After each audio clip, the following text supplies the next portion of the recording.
Hello viewers, welcome to connective Shruti. இன்னைக்கு special எனக்கு ரொம்ப பிடிச்ச கடலை மாவு சாம்பார்.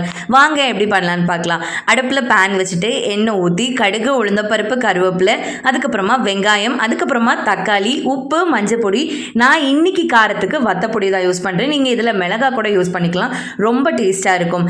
தண்ணி ஊற்றி அந்த தண்ணி கொதிச்சதும் நம்ம கடலை மாவு கரைச்சி சேர்ப்போம். கடலை மாவு கரைக்கிறதுக்கு நான் இங்கே 2 பெரிய ஸ்பூன் கடலை மாவு எடுத்திருக்கேன். ஃபஸ்ட்டு கட்டியாக கரைச்சி அந்த தண்ணி கொதிக்கவும் நான் கடலை மாவு அதில் சேர்ப்பேன். அதுக்கு முன்னாடி நான் மல்லியில் அந்த தண்ணியிலே சேர்த்துட்டேன். ஸோ அந்த ஃப்ளேவருக்கு இன்னும் கொஞ்சம் கூட நல்லா இறங்கும் அப்படின்றதுனால கட்டியாக கரைச்சி ஊற்றினதுக்கப்புறம் வேணும்னா நம்ம கூட தண்ணி ஊற்றி நம்ம கன்சிஸ்டன்சி அட்ஜஸ்ட் பண்ணிக்கலாம். எனக்கு இந்த மாதிரி கட்டியாக இருக்கணும், வெங்காயம் தக்காளி எல்லாமே தெரியணும், அப்போ தான் பிடிக்கும். ஸோ நான் எனக்கு பிடிச்ச மாதிரி வச்சுருக்கேன். நீங்கள் உங்களுக்கு நல்ல லிக்விடாக வேணும் அப்படின்னா கூட நீங்கள் இன்னுமே தண்ணி சேர்த்துக்கலாம். இது நிறைய பேருக்கு கூட டக்குன்னு ஈஸியாக செஞ்சு முடிச்சிடலாம். கண்டிப்பாக ட்ரை பண்ணி பாருங்கள்.